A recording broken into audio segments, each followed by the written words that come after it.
Et début de tournage, sachez-le, l'esclave qui fait le tour du monde. Et salut la compagnie, bienvenue dans ce nouvel épisode de Sachez-le, la version courte des épisodes d'Allez savoir. Et j'espère que tout va bien dans vos chaumières. Aujourd'hui nous allons traiter d'un sujet grave, car très récemment, nous avons pu entendre cela. Et puis nous avons aussi Magellan qui sera le premier à réaliser un tour du monde en 1522 après 3 ans de voyage. Alors j'ai volontairement masqué la voix de cette personne car je ne souhaite pas attaquer... On me la fait pas moi, parce que c'est vous qui l'avez dit dans le dernier épisode long sur Galilée. Ne me prenez pas non plus pour des jambons.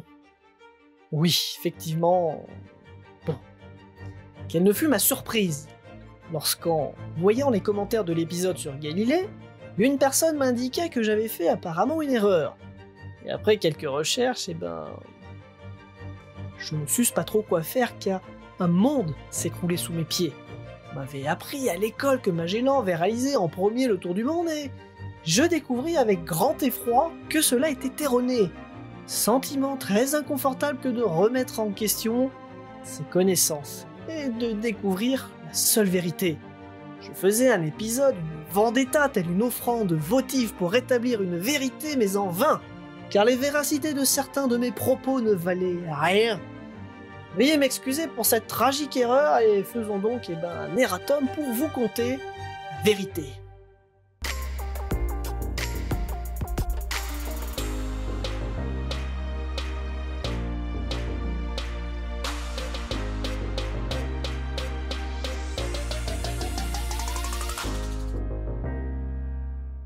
Depuis les Romains, les épices agrémentent nos plats européens et nous les importons de contrées orientales parfois très lointaines. Les prix sont donc un petit peu élevés. Par exemple, au XIe siècle, le poivre, aujourd'hui commun et peu cher, servait de monnaie d'échange au même titre que d'autres métaux précieux. Alors oui, si vos ancêtres ont investi dans des grains de poivre au Moyen-Âge, désolé de vous décevoir, mais ça ne vaut plus grand-chose aujourd'hui. L'importation des épices était compliquée. Les Turcs et les Arabes, entre autres, font barrage vers l'Inde. Par exemple, aucun bateau, aucun marchand chrétien n'a le droit de naviguer en mer Rouge. Les croisades vont avoir lieu pour libérer le passage, mais en vain. Il est donc nécessaire de trouver des voies pour importer ces épices. Christophe Colomb décide de traverser l'Atlantique pour rejoindre les Indes. Bon, par contre, il n'a pas vraiment atterri en Inde, mais plutôt sur le continent américain. D'autres navigateurs vont tenter de trouver une voie sûre pour ramener de précieuses cargaisons d'épices. S'ensuit des découvertes et des colonisations de territoires encore inconnus, notamment par les Espagnols et les Portugais. C'est dans ce contexte que nous retrouvons Fernand de Magellan, né en 1480 au Portugal. Il s'est tout d'abord enrôlé en 1505 dans l'armée portugaise qui avait pour but de coloniser et de conquérir de nombreux territoires. Après de nombreuses péripéties en mer et aussi sur terre, il monte en grade et devient officier en 1510. En 1511, le Portugal remporte une bataille décisive à Malacca contre le sultan et la route des Indes s'ouvre enfin. Magellan y participe et ramènera d'ailleurs de Malacca un esclave du nom d'Henrique. En 1512, Magellan revient au Portugal, mais il repart rapidement pour faire la guerre au Maroc, et après quelques mésaventures, il se retrouve en audience devant son roi. Malheureusement pour lui, les étoiles sont mal alignées et il est abandonné par son pays natal. Il a risqué sa vie, a été blessé 3 fois pour son pays, mais le caractère réservé et reclus de Magellan ne sont pas appréciés à la cour. Il était donc maintenant désormais libre de faire ce que bon lui semblait. Atteindre les Indes en partant à l'ouest devient une obsession pour Magellan car la route est longue pour atteindre les fameuses îles aux épices. À cette époque, il fallait contourner le continent africain et traverser ensuite l'océan Indien. Les Espagnols ne parvenaient pas à trouver un passage pour contourner le continent américain qui s'étend du nord au sud des eaux connues. Magellan va prétendre savoir par où passer. Il va aussi montrer qu'il peut faire le tour de la Terre. Cependant, Magellan ne connaît pas le continent américain et ne l'a jamais approché. Pourtant, il prétend savoir où est le fameux passage. Plusieurs hypothèses peuvent être soutenues, notamment celle que d'autres avaient déjà trouvé un passage et que Magellan est tombé sur des écrits l'évoquant. Il faut donc garder en tête que le détroit de Magellan n'a peut-être pas été trouvé par Magellan. Ça rappelle un épisode que nous avons fait sur la fameuse loi de Stigler. D'ailleurs, Magellan ne connaissait pas non plus l'étendue de l'océan Pacifique, alors appelée mer du Sud. Au final, ses plans et projections sont en grande partie erronés. Magellan étant en disgrâce dans son pays, il va s'arranger avec les Espagnols. Il obtient l'aval du roi d'Espagne pour cette expédition où il doit rallier des îles aux épices qui appartiendraient aux Espagnols. Le royaume d'Espagne va financer 5 navires, l'artillerie et l'équipage pour l'expédition de Magellan. Celui-ci touchera une partie des revenus de ce qu'il ramènera dans les cales et sera gouverneur d'une partie des territoires qu'il découvrira. L'expédition prend la mer le 20 septembre 1519. Il embrasse une dernière fois sa femme et son fils. Il ne les reverra malheureusement jamais. Il emmène avec lui son esclave Enrique de Malacca pour qu'il serve d'interprète lorsqu'ils rencontreront des indigènes. Magellan n'est pas tendre avec ses hommes, et surtout les capitaines des 4 autres navires. Il dirige l'expédition quasiment comme un dictateur, n'écoute pas les conseils des capitaines qui l'entourent, et ceux-ci n'apprécient pas l'attitude de l'amiral. Le capitaine Juan de Cartagena va même commencer à désobéir aux ordres de Magellan en signe de protestation. Bon, par contre celui-ci finira prisonnier afin de calmer les ardeurs des autres capitaines. Le voyage se poursuit tranquillement jusqu'au jour où il croit avoir enfin trouvé le fameux passage pour l'océan Pacifique. Tout correspond avec ses cartes. Il tombe en réalité sur le fleuve du Rio de la Plata.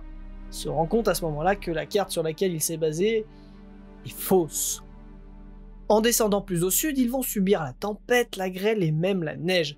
Les hommes sont à bout. Et l'hiver arrive. L'expédition va devoir faire une longue halte à San Julián pour y attendre le printemps. Magellan se voit également contraint de rationner les vivres. Faut rajouter aussi que Magellan garde ses idées secrètes. Il ne divulgue rien, surtout pas que la carte sur laquelle il s'est basé est fausse, et qu'il cherche quelque chose qui n'existe peut-être finalement pas. Entre le rationnement et le comportement de Magellan, une nouvelle mutinerie a lieu. Magellan va devoir utiliser sa ruse pour reprendre en main l'expédition. 2 capitaines espagnols vont mourir et 2 autres vont être débarqués sur la plage. Puis le printemps va commencer à faire son apparition et Magellan envoie un navire en reconnaissance, mais celui-ci va couler. Bref, 1 an après être parti d'Espagne et quelques mois après être bloqué à San Julián, il repart avec les 4 navires restants à la recherche du fameux passage. Personne ne s'était encore aventuré autant au sud du continent américain. Il finira par trouver le fameux passage en octobre 1520. On le nomme aujourd'hui le détroit de Magellan. Cependant, il ne reste que 3 mois de vivre et ils ne savent pas combien de temps ils vont naviguer dans un océan alors inconnu avant de trouver des terres avec des provisions. Bon, par contre, pendant le passage du détroit, un navire va littéralement déserter. Ils ne sont donc plus que 3 navires. Ils vont parvenir à rallier les îles aux épices, non sans problème de nourriture et d'eau. Magellan a réussi son pari malgré de nombreuses erreurs sur ses cartes. L'expédition va notamment arriver non loin de Malacca, terre natale de son esclave et interprète, qui vient donc de réaliser le tour du monde. De ce fait, Magellan n'est pas le premier à avoir fait le tour de notre planète. Voilà. Plus tard, Magellan va conquérir l'île de Cébue. Son roi va se convertir au christianisme et prêter serment à Charles Quint. Cependant, d'autres îles contestent son autorité. Magellan va combattre un petit roitelet avec une 60aine d'hommes et refuse les 1000 que le roi de Cébue propose. Et c'est ainsi que Magellan prit une flèche empoisonnée dans le pied. Une poignée d'hommes va tenter de défendre l'amiral, mais après une bonne heure de bataille, Magellan finit par prendre carrément une flèche en plein visage, puis une autre dans le bras. Les indigènes vont finir par se jeter sur lui et le transpercent avec des lances. C'est ainsi que prit fin la vie de l'amiral Magellan. C'est Juan Sebastián Elcano qui prendra les commandes de l'expédition et finira cette épopée autour du monde en revenant en Espagne en 1522, après quasiment 3 ans de voyage. Et sur cette fin tragique pour Magellan, qui voit son esclave faire le tour du monde avant lui, et meurt bêtement dans une bataille qu'il aurait pu en plus éviter, merci à vous de nous avoir suivis. Et n'hésitez pas à laisser le petit pouce qui fait plaisir, de commenter si vous avez des questions, des remarques ou quoi que ce soit, de partager l'épisode, et rendez-vous lundi prochain pour un nouveau sujet. Je suis surpris en tout cas, car je pensais que Magellan était un adepte de la magie et qu'il était plutôt long à la détente. Mage et lent, quoi.